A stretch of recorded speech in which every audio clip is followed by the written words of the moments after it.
Hey guys, thanks so much for tuning in. We're going to try to make this a regular thing, so we appreciate it, working out the kinks with some systems, but I think we're good to go. So Ed and Lewis are going to be your hosts. If you have any questions, feel free to throw them in the chat. We'll allow you to talk. So just enjoy and let us know if you have any questions. Awesome. Thanks, Joyce. Good morning, everybody. My name is Ed Lozano. I'm the Western Sales Engineer here at LiveU, and I'm joined with my colleague here, Mr. Luis Munoz. Hey guys. Yeah, I'm in an undisclosed location in Indianapolis, so apologies for the background there. Awesome.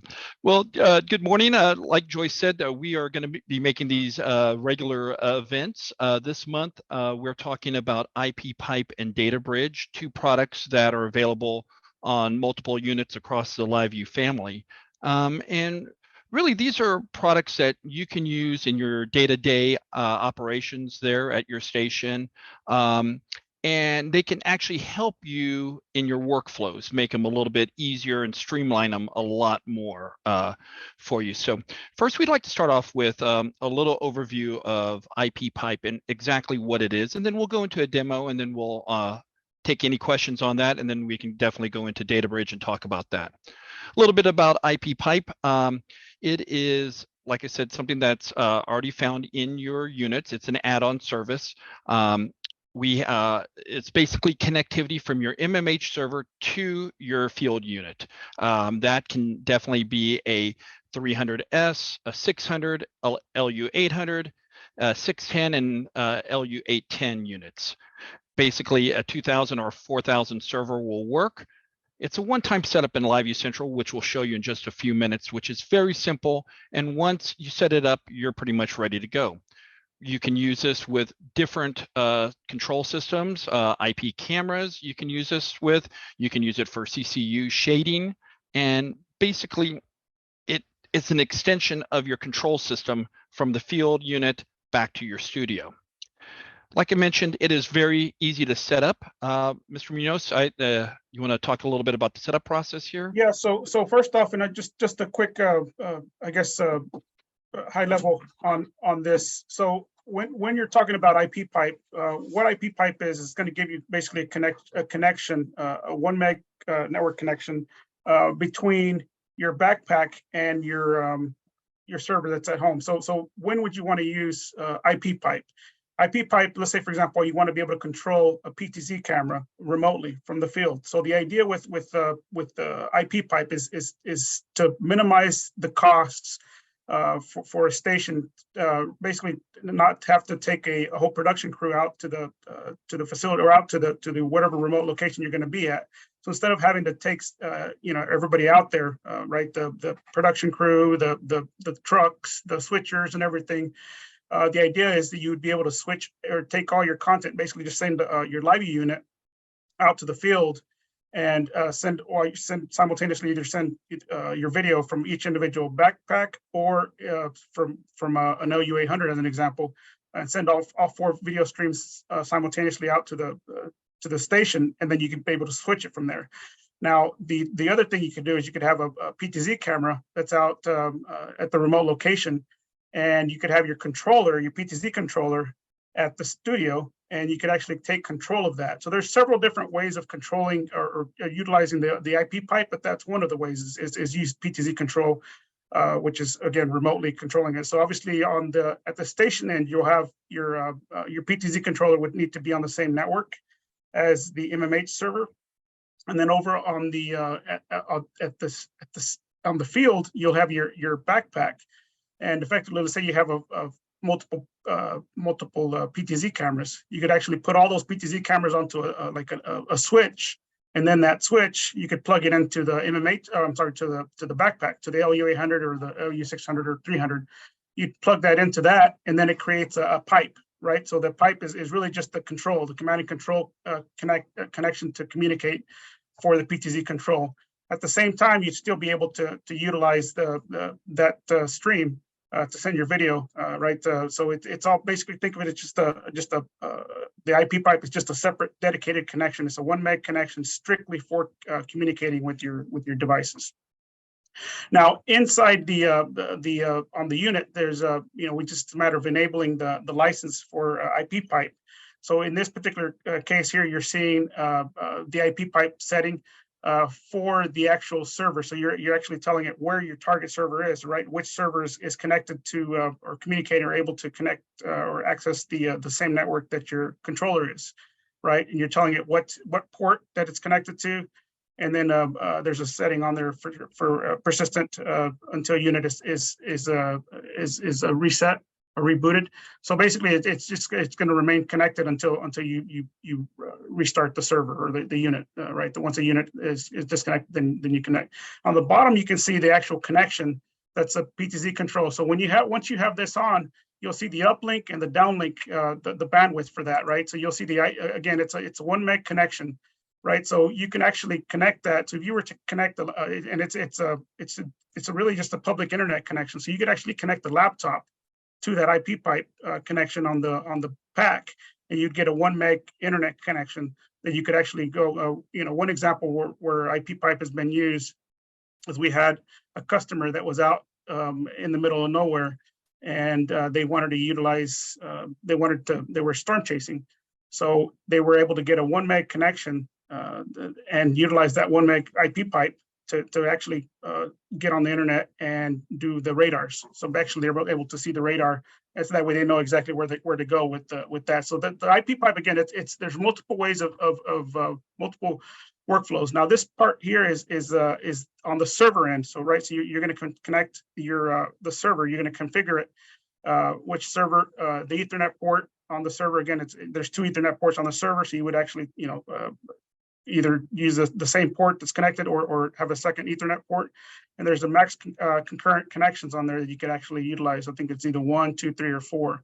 And then there's a UDP port that you would have to configure for your port forwarding rules, right? So that once that's done, then it's just a matter of connecting it, right? So if somebody needs any assistance with getting that set up, just feel free to let us know. We can kind of walk you through that whole process, but it's a pretty easy process to set up. Really, the key thing is really just to have a network connection set up on both ends. Make sure that it's your port forwarding rules are set up correctly on both ends, and it's just a matter of getting that part done. Awesome. So let's show everybody a live demonstration of IP pipe. I'll go ahead and share my screen again here. Here is our LiveU Central that we're all familiar with. And what I'll do is I'll go ahead and switch my camera over to our PTZ controller here. And we've got a PTZ optics controller here. And we will now connect to a unit, an LU800 that's actually in New Jersey. I'm currently in Texas, in San Antonio. So we've already configured IP pipe, like Luis was just mentioning here in the configuration settings. We're connected to Ethernet port 2 on the unit. We are already connected to my MMH server here in my home. And we are currently not pushing any bandwidth because there's no activity happening. But what we can do is we can go ahead and start the unit here.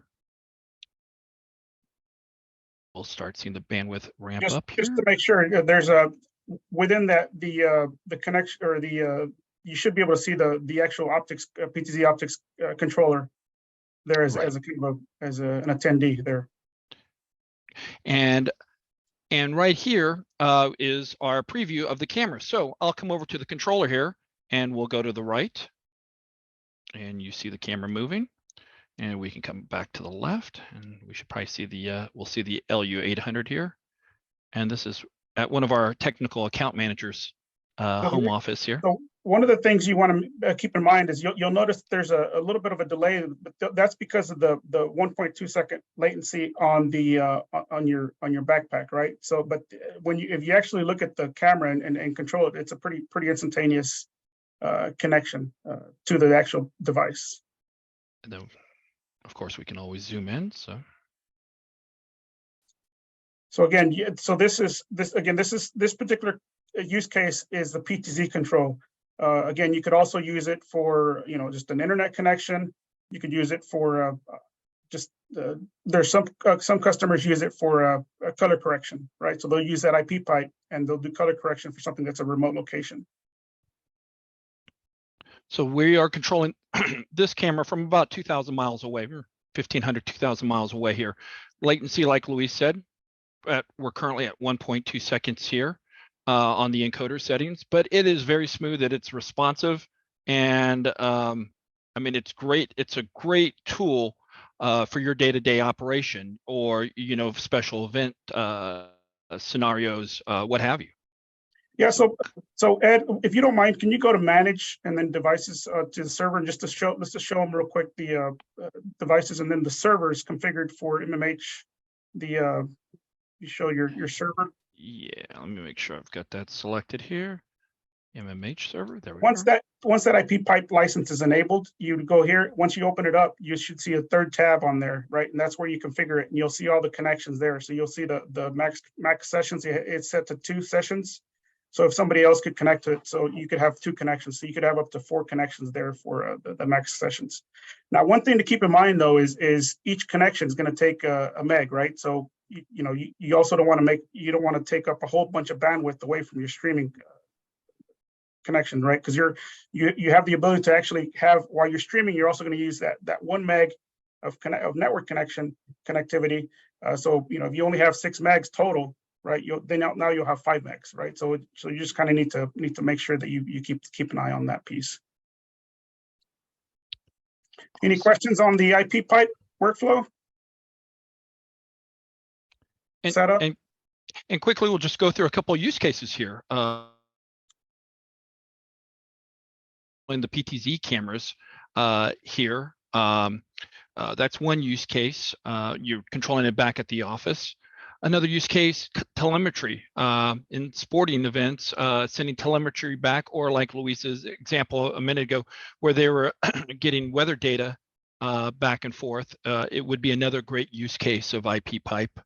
And of course, what we are showing right now, PTZ control, in conjunction with maybe shading the cameras, what have you, if your controller has that capability, would be another great use case for IP pipe. If there's any questions, please raise your hand, type in the chat. There's a Q&A button down at the bottom here in Zoom. Please ask away. That's what we're here for. We want to make this engaging for you, our customers, and if there's questions that you would have, or maybe got a question here. Joyce, can you unmute Tom? Oh, there he is. Yep. Hello. Let me see. Hey, Hello, Tom. Good morning. I was just wondering if you can use IP pipe when you are using the an Ethernet port for connectivity. Yes, you can. Yeah, because there's 2 Ethernet ports on the LU800, right? So now or the 600. Now on the 300, obviously you're not, because it's only got a single Ethernet port. But if you had a internet on a Wi-Fi connection, then you could definitely do it. Okay, and so you're limited to 1 meg, and that takes away from the total bandwidth available. Is it possible to raise the bandwidth if required for a certain remote? Sure, absolutely. Absolutely. Thank Tom. Okay, and then we have Frank Mangana asked on the chat, could I see slide 7, the shader with the ENG cam? Sure, let me call that slide back up. And then Billy, I see your hand up, so we'll get you next. Alrighty, here's the CCU control slide.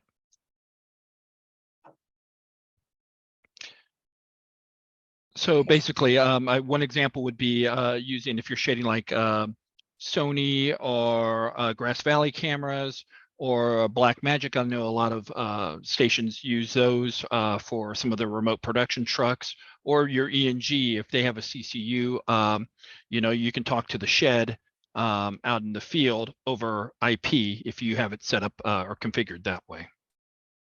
You can go from the CCU to the shed, and then away you go and control it remotely. Okay, perfect. So I'm going to bring up Billy. Frank, hopefully that answers your question. Yeah, Frank, let us know. Put it in the chat if that helps. If not, you can raise your hand. We can bring you on. He said yes. Thank you. Awesome. Good morning, Billy. Hey, good morning, guys. Luis, how do we have that license here at KTVT for the IP pipe?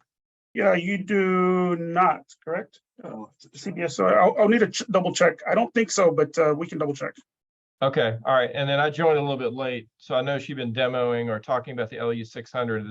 Is this also available at the LU 300? Yes, you can do it on the 300, the 600, or the 800, or even the 610, or even the 810. Okay, well, just get back to me on the license information and that sort of thing, Luis. Sure. All right, thanks, guys. Sure, absolutely. Awesome. Any other questions? Great questions from everybody. Thank you all very much for these. Should we move on to the Databridge? Yeah, let's move on to Databridge.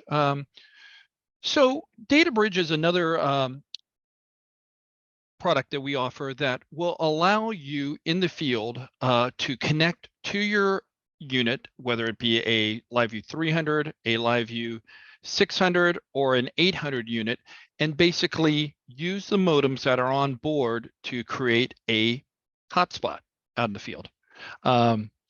That allows you to connect your laptop computers and other devices to it. And one thing to note is that you can only be in Databridge mode or you can be in transmission mode. Currently, you're not able to do both. Hopefully that's going to be changing in the future. But let's say that you've got a crew that needs to FTP something or just needs to get online real quick and they've got time before their live shot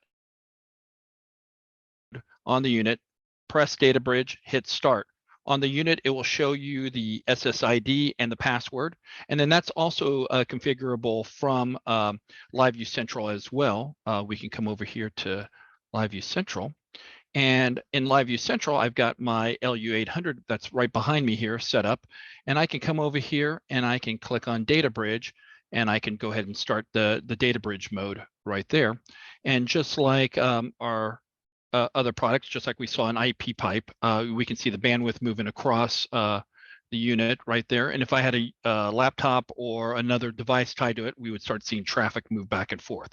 Once again, this is real quick. Yep. Sorry to interrupt, Ed. No, you're all good. So one of there's two modes for Databridge. So one is multipath. So the multipath mode basically gives you the connection. So if you think about the pack itself, it's got 6 modems on it, right? Or at least 6 modems on it, or 4 modems, depending on how much. So the idea with multipath is that it's going to give you, each individual connection is going to get basically a modem, right? So you could have, if you have 4 modems, you'd be able to get 4 people connected to it via multipath. So each person would have a different modem connected. Now, gateway mode, the idea with gateway mode is that it's gonna is that you want to bond the connectivity right between all your modems, all your different modems. So what that's going to do is it's going to bond everything, and the idea is to give you a better network connection. Sometimes it's really going to depend on where you're at, where your location is, to get on what type of connection you're going to get, or what type of connectivity you're going to get. But typically you would get 5 megs, 10 megs. So it's really going to be for a network connection. It's not going to be really for, you're not going to get 50 megs or 100 megs. You might, depending on where you're at. But I'm just talking realistically, 5, 10, 15 megs should be no problem to get that connection. Some people use it for a VPN connection or something like that. But there's a different workflow for if you want to have content that you have for your backpacks.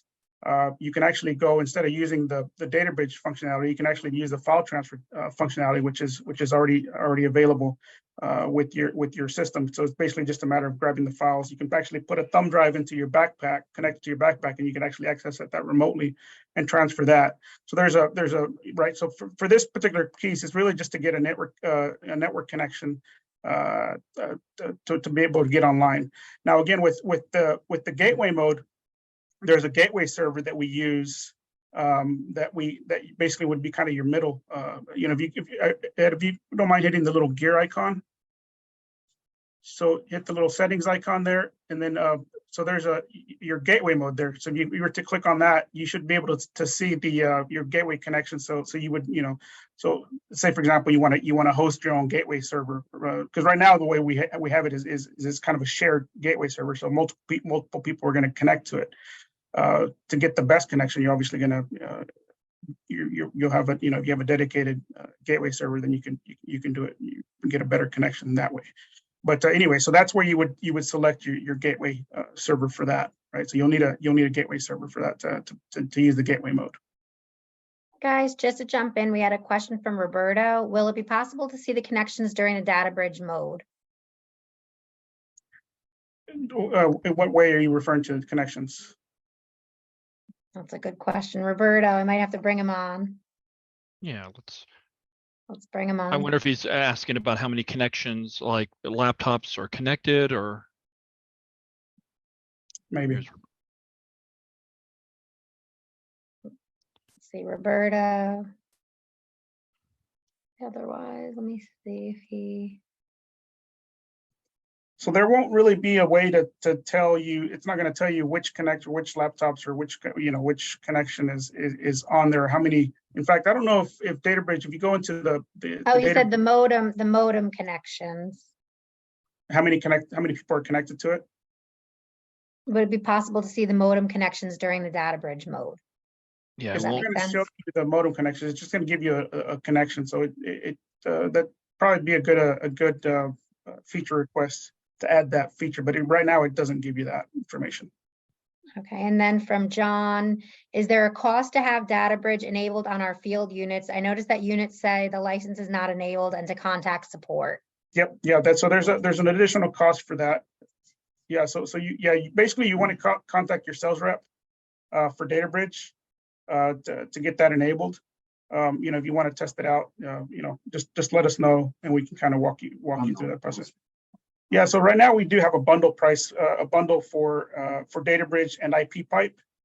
So if you reach out to your sales rep and they can give you the pricing for that, there's a special pricing. I have Artco here. I don't know what the pricing is, but they can give you the pricing for the Databridge and IP Pipe package. It's $100 for bundle IP Pipe.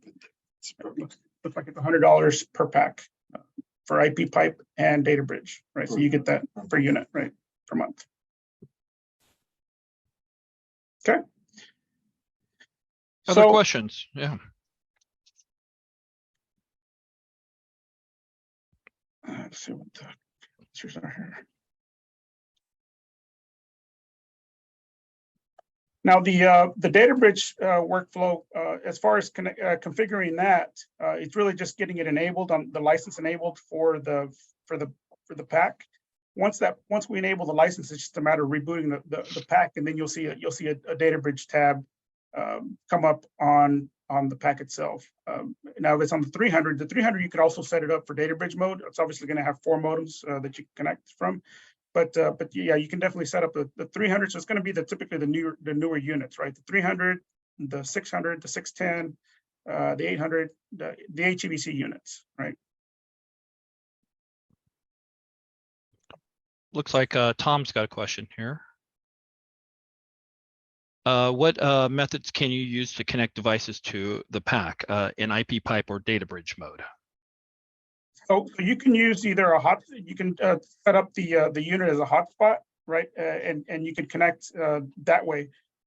Or you can, like as an example, the 800 has 2 Ethernet connections, so you can actually have 2 connections to that. It's obviously the Ethernet connection is going to give you a better connection, right? So I would recommend using the physical network connection to get your Databridge connection. Hopefully that was answering your question.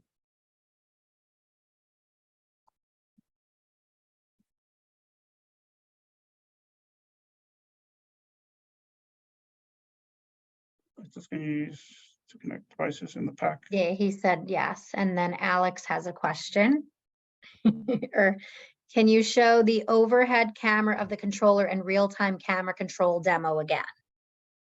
Sure, we can do that. Go ahead and share my screen again here. And let me switch cameras. And here we go. Okay, so we have the LU800 here. Let's go ahead and stop Databridge there. And we are showing that we are connected via IP pipe here to this unit. We've got the unit, I'll put it at 1 second here. And we've got it connected, we'll connect to my server here. And what we're doing is we're creating that connection now. We'll see the bandwidth start ramping up here. And here it comes. We'll go ahead and take that a little bit larger. And away we go. So we can come to the, let's zoom out with it. And let's go to the left. So And we'll while he's doing that, also keep in mind that the preview here we're showing is a WebRTC preview. So you should, everybody here should be able to see the preview, and if you hover over the preview screen, you should be able to see be able to listen to the audio as well. You can mute it. If you don't see that, you can either call tech support and they could walk you through the process of making sure that you have WebRTC enabled. And of course, we're zooming in, seeing, looks like the neighbors are home today.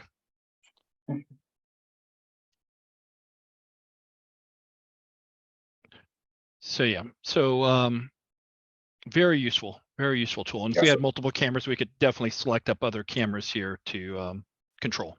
Yeah, and this PTZ optics controller is not something that it's not a LiveU product, but I had it myself, and Ed had it as well, and it's just a matter of setting up the target IP address of your device, so that the IP address of that is going to be basically the same IP that's in your studio, right? In Ed's studio. And if you look at the camera, the IP address of that camera would be on the same network as your PTZ camera controller. So that's how we're able to get those, that we create that bridge through that MMH server to get connected to those devices, have those two connected. And if we had multiple cameras at that site, let's say we had 3, the best solution would be put a dumb switch there, and then just tie them all together through that switch on the other side. Each individual PTZ camera would have its own IP address, right? So then from that controller, you'd be able to access that and push the button for whichever camera you want to control and control it accordingly. Any other questions? A lot of great questions this morning. Excellent.